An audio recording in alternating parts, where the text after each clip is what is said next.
Welcome, New Life listeners, friends, family, all a part of what we do here. We are very, very grateful that you're with us today. Very grateful for you. And this is a strange thing to say, but I am very grateful for something that is actually really painful.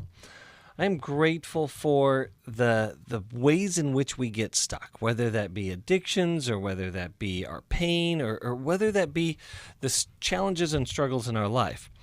And the gratitude doesn't come from the pain itself or the harmful, unhealthy, or destructive patterns. It comes from what those things can produce in us. So if you're struggling with patterns out there, behaviors that you don't like, that you seem to be repeated over and over and over again, as strange as it may sound, I want today for you to start with gratitude.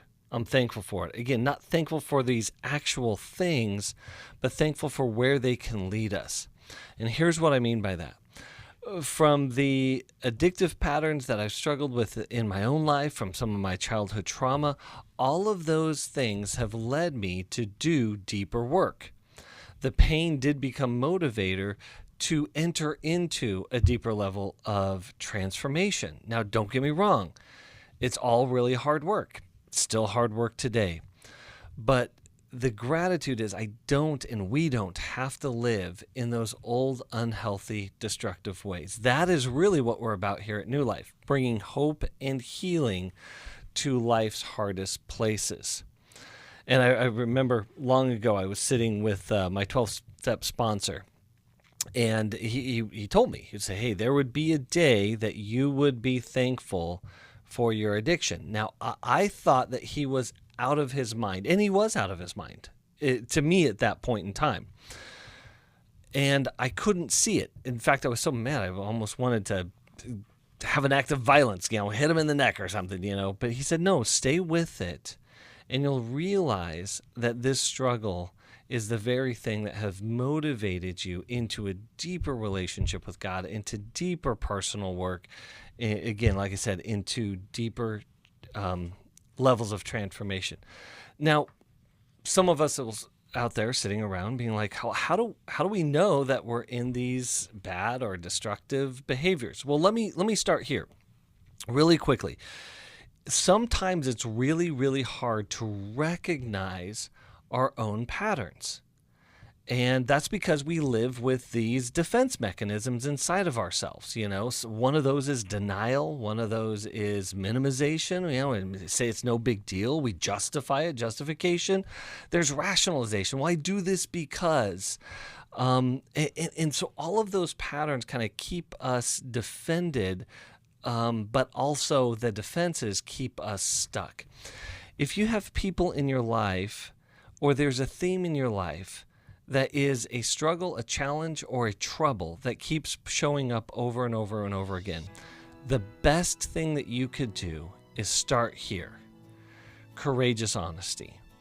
Courageous honesty with a good dash of humility allows us to see ourselves clearly, allows us to open ourselves up to other safe people who can give us the honest truth about ourselves. And then with that, begin to seek out help. JJ, you heard me talk a little bit about these patterns and where we get stuck and what do we do about it? How do we recognize and what do we do?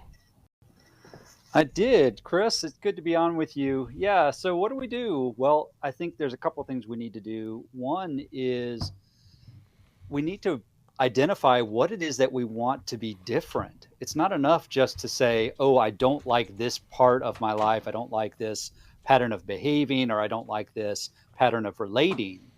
I also have to identify, what do I want it to look like? How do I want to behave? How do I want to relate?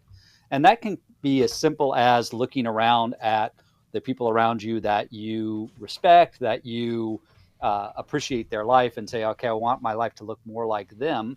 It could also be a deeper dive where you are going into counseling, or you're going through some good mental health resources, some good books to identify, okay, this is what I want my life to look like. And then, of course, as believers, one of the primary places we want to go is to look at Jesus and say, okay, how do I want my my life to model what I see him doing and how I see him relating to others. You know, JJ, that reminds me of what I believe is one of the powerful tools and exercises that we do in Every Man's Battle. And that we draw a picture and write out, if our life doesn't change, if this problem, if sexual acting out continues in our life, what will our life end up looking like? Mm-hmm.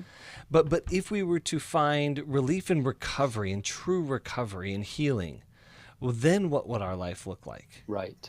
And Well, and you could put any addiction in there, Right? right? Yes. Because you Yes. play the movie forward, and if you continue in this path, you're going to get not only more of the same, but worse, right? Yeah. Because all addictions are progressive. And this, even to take that further, Jill, that's also like with behaviors. If my Right. if my anxiety doesn't get better, or if my Yes. explosive anger or criticism doesn't get better, what's my life Right. going to look like? My stonewalling, you could throw in any number of destructive behavioral relationship patterns. Absolutely. And so for those who feel like, man, there is no hope for me, like this is me and I'm just stuck here, what's our advice to them? No. Yes, JJ. Well, and our advice is that's not true. Yeah. You're Right. actually It's what believing people- a lie. it's what people tell themselves because Yeah. they can't think of any more options. And it's so difficult on your own that you just give in, right? Yes. We give in Yeah. to sin, we give in to maladaptive coping. We just let it take us because that's easier. Yeah. But you are not the only person on the planet for which there is no help. Yes, Right? for sure, for sure, absolutely.